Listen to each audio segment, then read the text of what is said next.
Spinal disc injuries can result in extensive surgery and months of rehabilitation.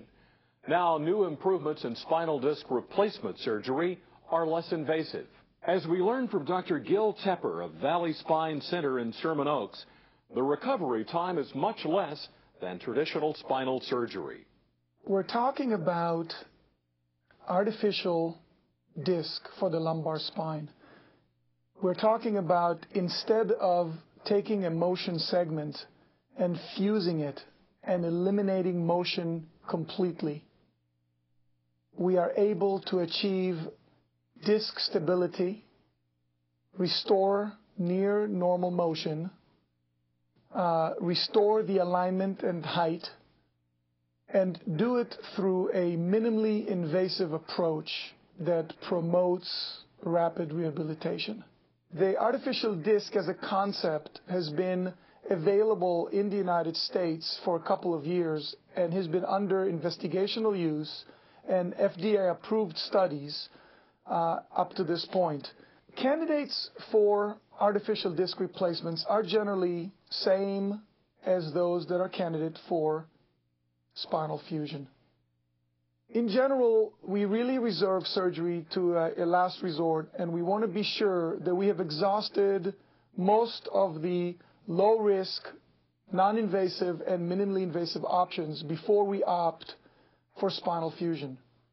When a patient is identified who is a reasonable candidate for spinal fusion, that patient may consider as an option entering a FDA study for a possible implantation of an artificial disc.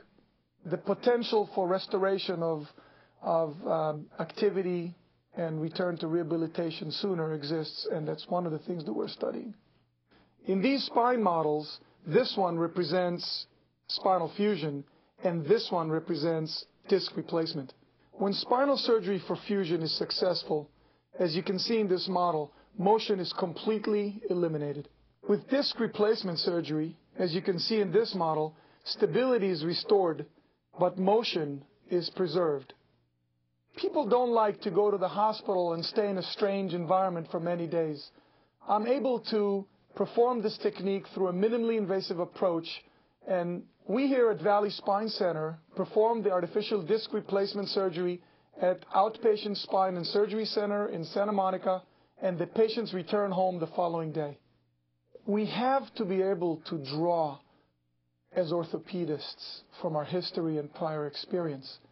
And if you look at other orthopedic disciplines such as hip surgery and knee surgery, where we started in the 50s and 60s with fusion operations, and as technology allowed us, as biomaterials became available, we've gradually moved towards stability with motion preservation.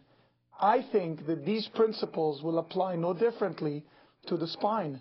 If we're able to restore stability and restore motion with materials that are biocompatible, that we can retain hopefully for life, I think that this technique and procedure has a lot of merit now and in the future.